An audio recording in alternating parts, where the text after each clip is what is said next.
membutuhkan aksesibilitas yang memadai, yang lancar. Kalau kita melihat saat ini, posisi tol itu ada di Demak, dan yang dari Solo ada di luar Solo. Kenapa tidak? Ini ada sebuah semacam perjuangan besar, sehingga tol ini connect nanti, exitnya bisa di Grobogan atau Purwodadi, yang bisa menghubungkan Blora juga, sehingga eh, ini akan menjawab, karena akan timbul pertumbuhan-pertumbuhan ekonomi yang baru di sekeliling exit tol tersebut, Pak. Nah, pemikiran-pemikiran inilah tentunya yang harus menjadi perhatian kita bersama demi Grobogan yang lebih maju di masa yang akan datang.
Assalamualaikum warahmatullahi wabarakatuh.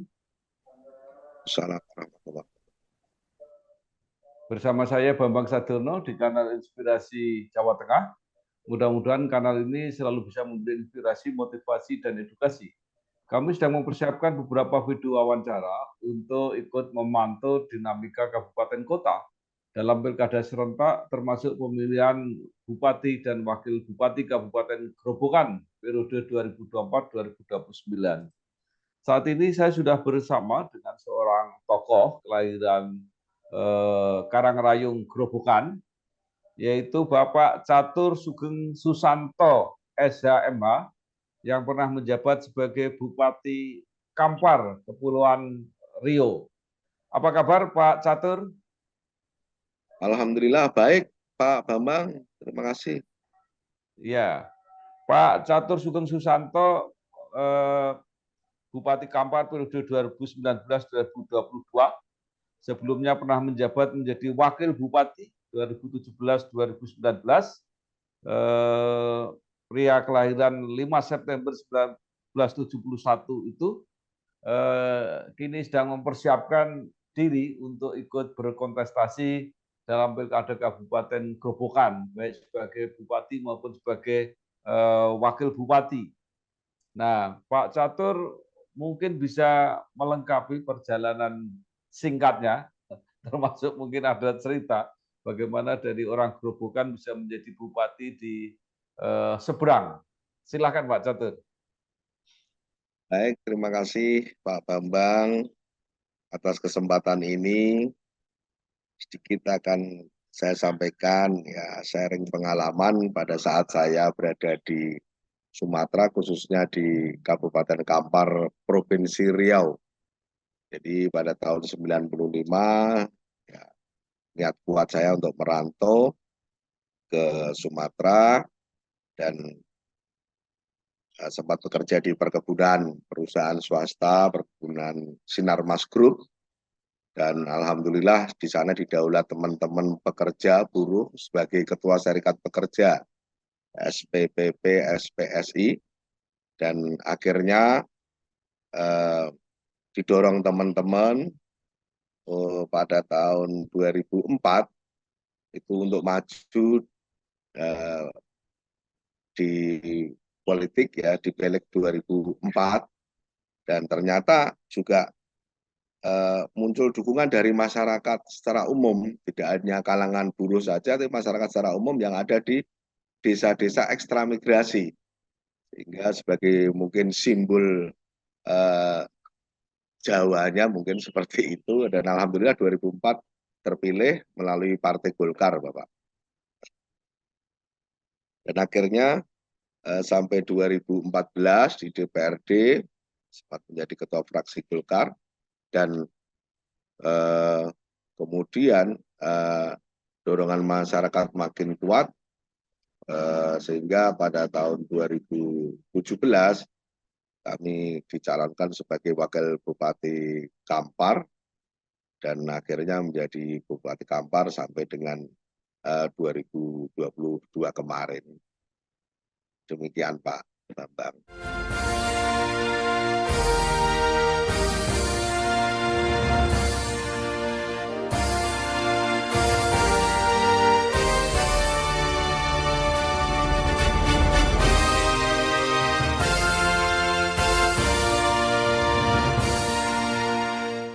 Baik, luar biasa. Orang Grobogan menjadi bupati di Kampar. Nah, ini di dalam Pilkada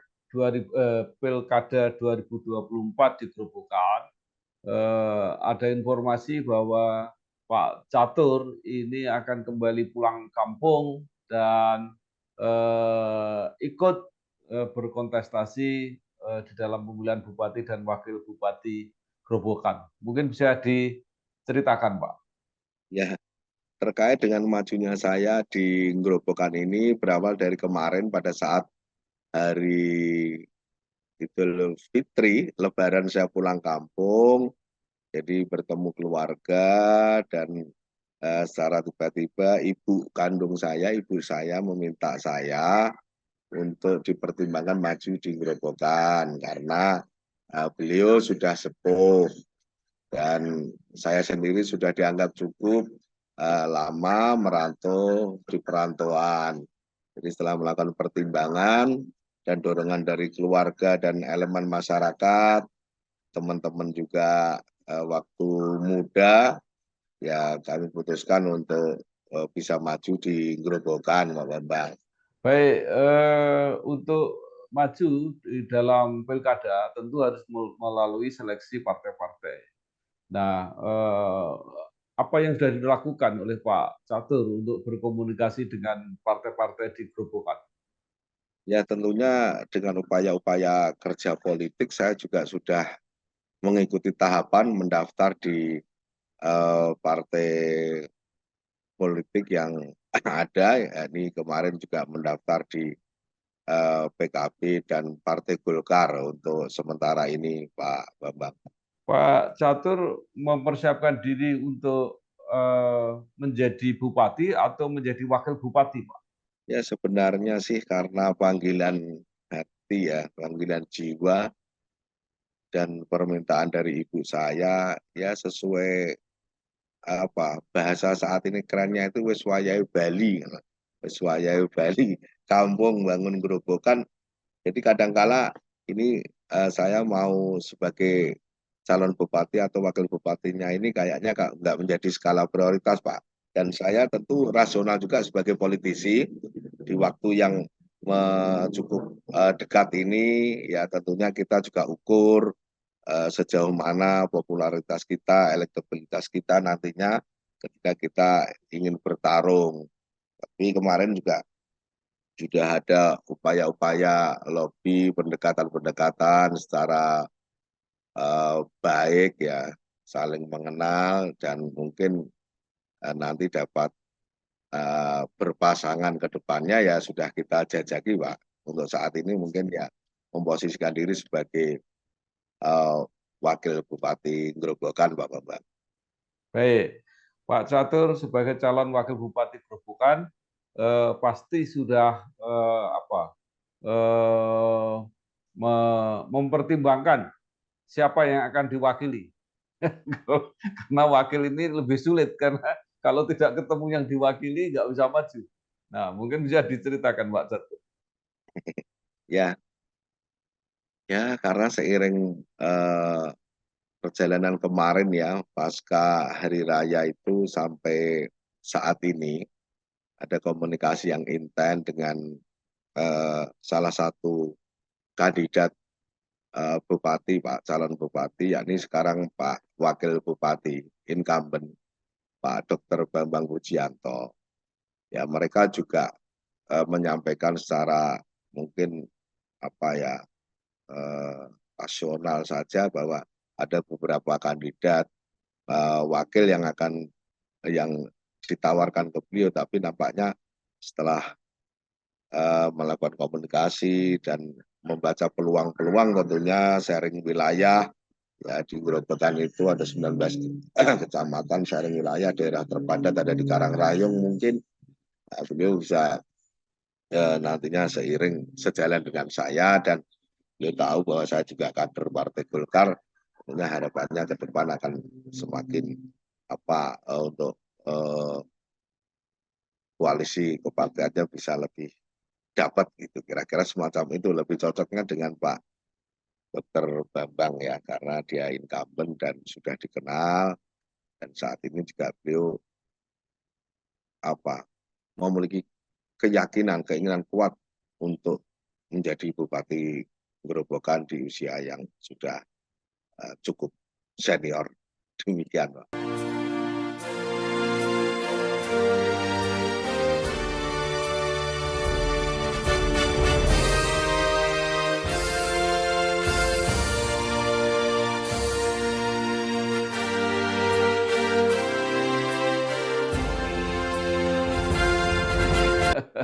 Ya baik.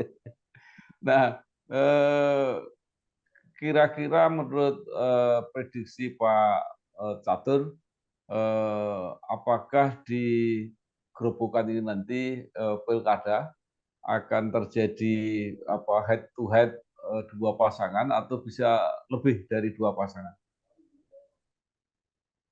Kalau peluangnya itu bisa lebih dua pasang sebenarnya, tapi ketika ada pemaksaan ya dalam konteks ingin menang sendiri, ya walaupun nanti menang ditentukan oleh rakyat ya kan, yang akan memilih, ya mungkin bisa head to head ya antara kubu yang sekarang penguasa dari kubu PDIP merah ya kan, itu akan menjagokan adiknya, dan sebenarnya di sisi lain ada pimpinan DPRD yang ketua Gerindra itu juga memiliki 8 kursi yang punya peluang untuk maju sendiri.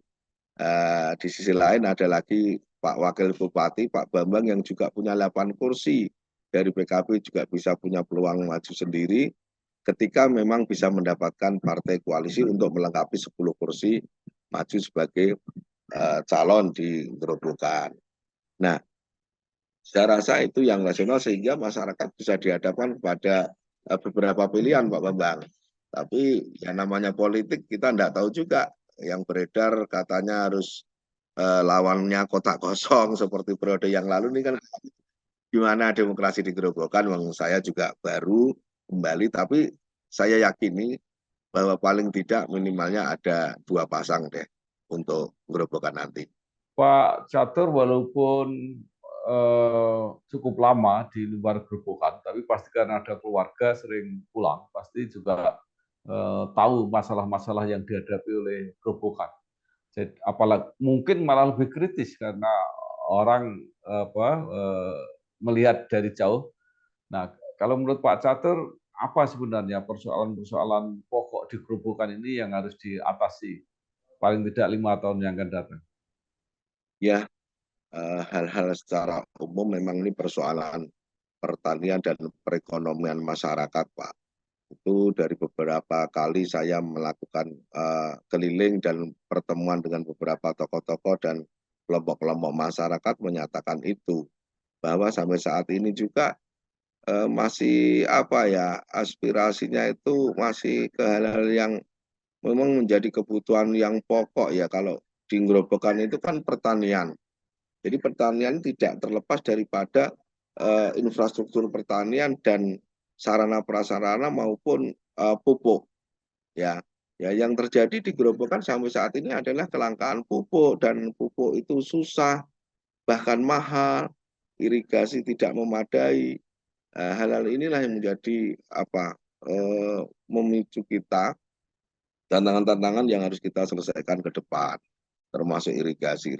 Jadi bagaimana pemerintah daerah itu juga bisa melakukan komunikasi yang baik dengan pemerintah provinsi maupun pusat, sehingga bisa mengalokasikan anggaran dari pusat sana untuk kebutuhan-kebutuhan di daerah, dan di sisi lain juga infrastruktur jalan, jembatan, tata kelola pemerintahan yang sampai saat ini orang sangat mengeluh, birokrasi ngeluh, ya kan? Ya itu semua harus ada jawabannya. Memang birokrasi itu ya harus sesuai dengan aturan dan ketentuan yang sudah ditetapkan, gitu. Jadi menempatkan posisi jabatan itu ya paling tidak harus sesuai dengan disiplin ilmu yang dimiliki oleh sang birokrat tadi. Nah, tata-tata kelola pemerintahan yang bagus ini, yang akuntabel, kan juga harus kita benahi di Gerobokan ini, Bapak-Bapak. Kira-kira semacam itu.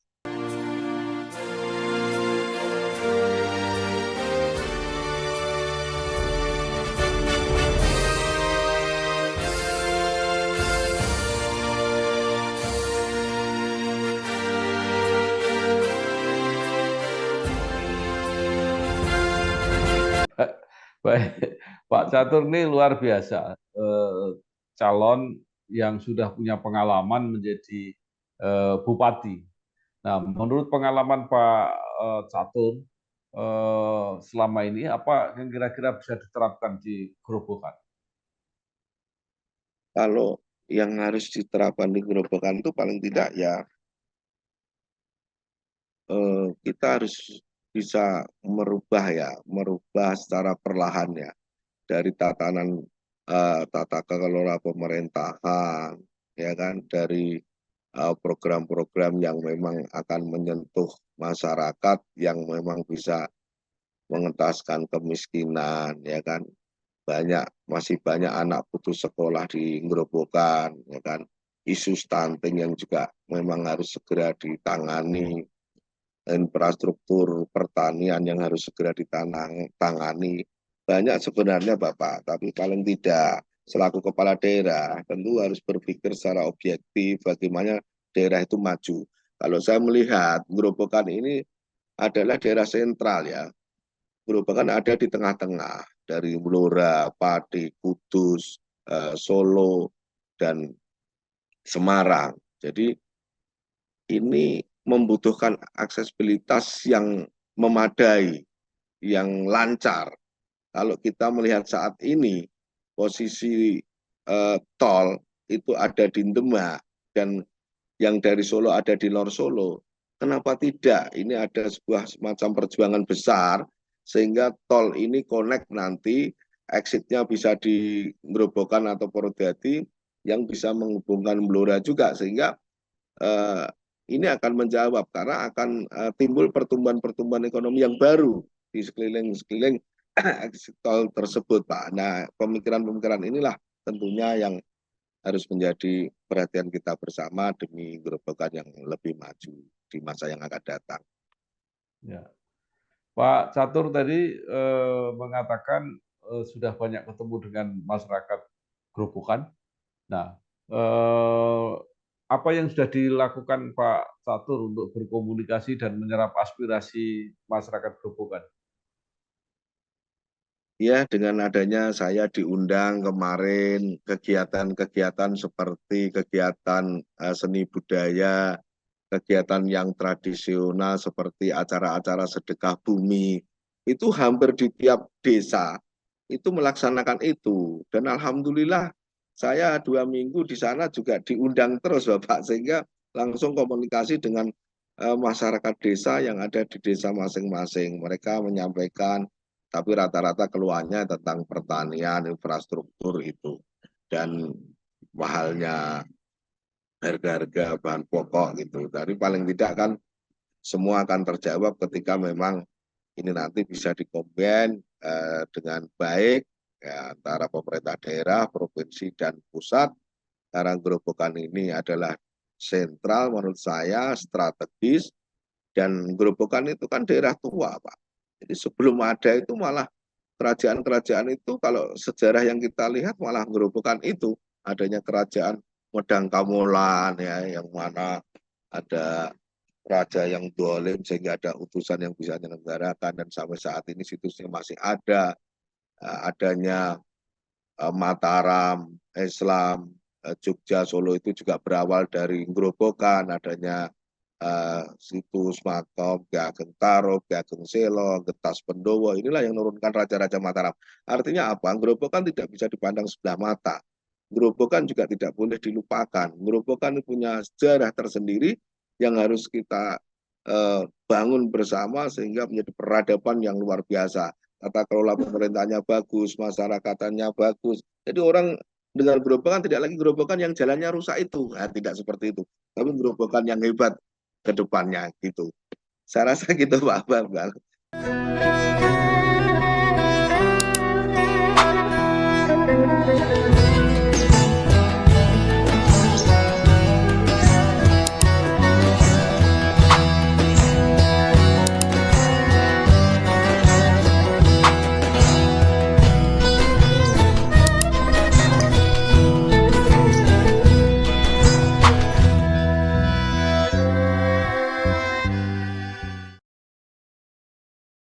Ya.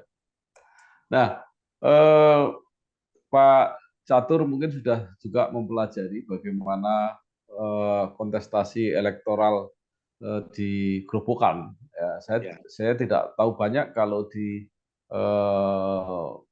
daerah Sumatera dan sekitarnya itu seperti apa.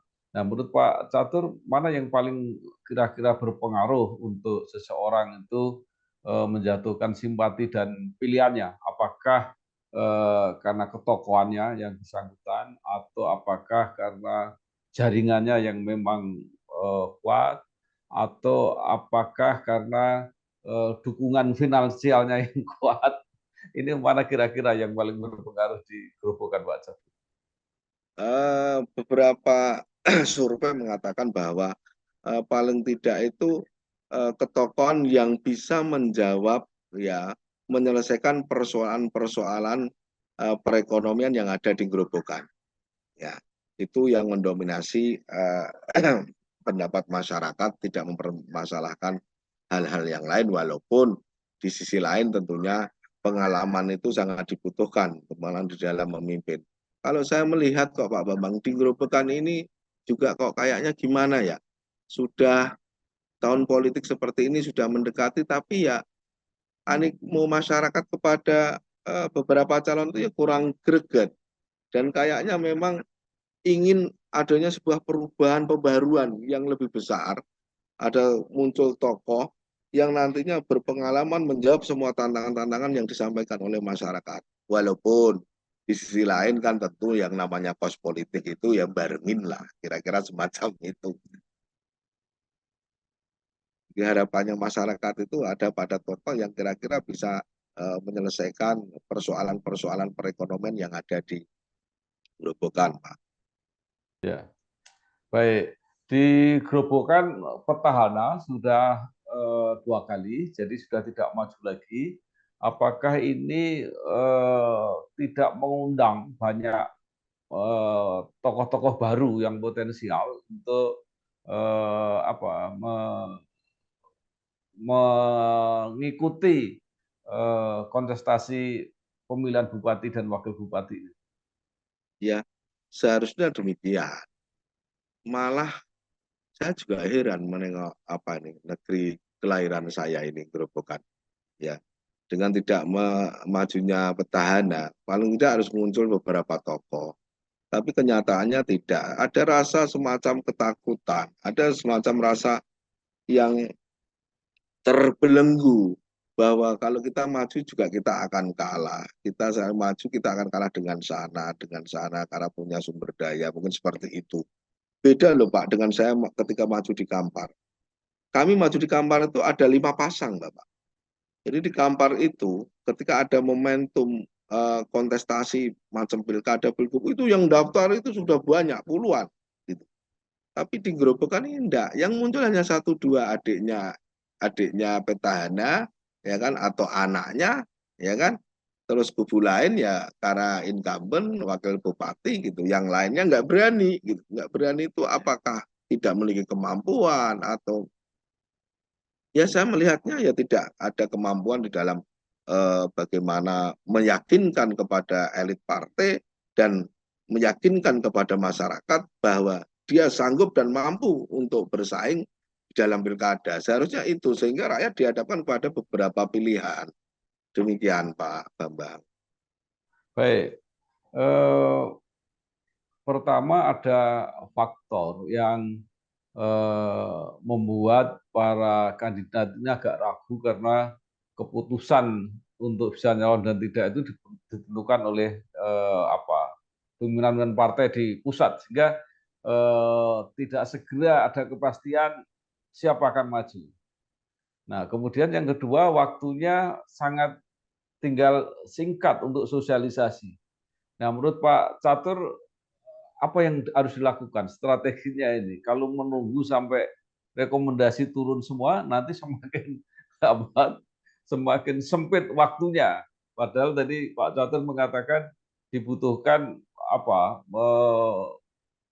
wahana atau media untuk mensosialisasikan gagasan-gagasan para tokoh. Ya, saya rasa setiap partai politik punya strategi masing-masing ya, Bapak ya.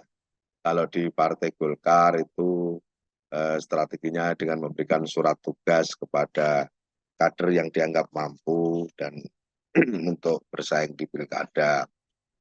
Nanti sampai sejauh mana ditengok elektabilitas dan keseriusannya di dalam menjalankan surat tugas tersebut. Di partai lain juga demikian. Nah, namun demikian saya yakin dan percaya bahwa petinggi-petinggi partai yang ada di pusat sana tentu juga sangat rasional, dan beliau juga tentunya mengacu kepada analisa-analisa ya, data yang ada di lapangan terkait siapa yang akan diberikan sampan untuk maju di pilkada. Saya yakin kok itu, maka sebaiknya para calon kandidat ya hendaknya melakukan upaya-upaya sosialisasi ataupun upaya-upaya kerja-kerja politik yang bisa menarik simpati masyarakat, bisa merebut hati masyarakat, dan tentunya program-programnya kan juga banyak, bisa memberikan andil langsung, memberi bantuan kepada masyarakat, sehingga kita bisa meyakinkan kepada masyarakat bahwa kita hadir untuk masyarakat, dan elit partai tentunya nanti akan melihat dari sisi sejauh mana elektabilitas kandidat itu dapat meyakinkan beliau-beliau yang ada di pusat sana. Tentu melalui survei-survei yang kredibel, Pak. Mungkin demikian.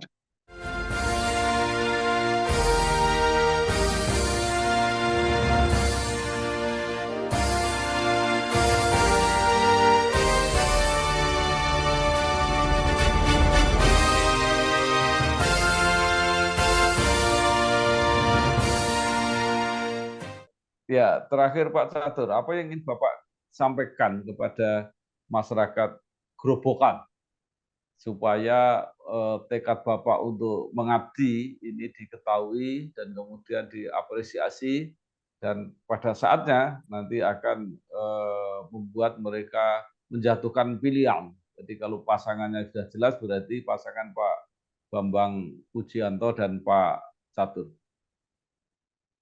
Ya, masyarakat Grobogan tentu saat ini sudah cerdas, Bapak, dalam menentukan pilihan. Karena kapan lagi kalau tidak sekarang. Jadi persoalan-persoalan yang ada yang sedang dihadapi masyarakat Grobogan seperti yang saya uraikan di depan tadi, tentu mereka, masyarakat ingin mendapatkan jawaban solusi yang pasti. Mereka tergantung kepada calon pemimpin, sang pemimpin yang mampu meyakinkan masyarakat, dan tentunya secara umum saya melihat memang Grobogan ingin ada perubahan dan pembaruan kepemimpinan di sana. Mudah-mudahan nanti bisa jatuh kepada kami yang akan maju di Grobogan, Pak Bambang, untuk mendapatkan simpati masyarakat. Dan kami yakin kok, kami yakin dan percaya ketika dikasih kesempatan dari partai, kita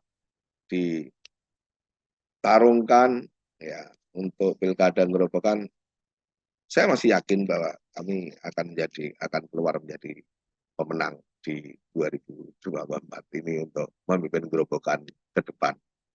Demikian Pak Bang, terima kasih kepada seluruh masyarakat Gerobokan yang akan memilih nantinya. Baik, terima kasih Bapak Catur Sugeng Susanto SHMA, mantan Bupati Kampar, Provinsi Riau, yang asli lahir di Karangrayung, Kabupaten Grobogan, yang sudah meniatkan diri untuk mengabdi di Grobogan dan mencalonkan sebagai wakil bupati dan akan mendampingi Pak Bambang Pujianto yang akan nyalon sebagai Bupati Grobogan. Mudah-mudahan semua berjalan dengan lancar dan kalau nanti benar-benar terpilih akan memberi manfaat untuk sebesar-besarnya pada masyarakat Grobogan. Selamat berjuang Pak Catur, sukses. Wassalamualaikum warahmatullahi wabarakatuh. Waalaikumsalam warahmatullahi wabarakatuh.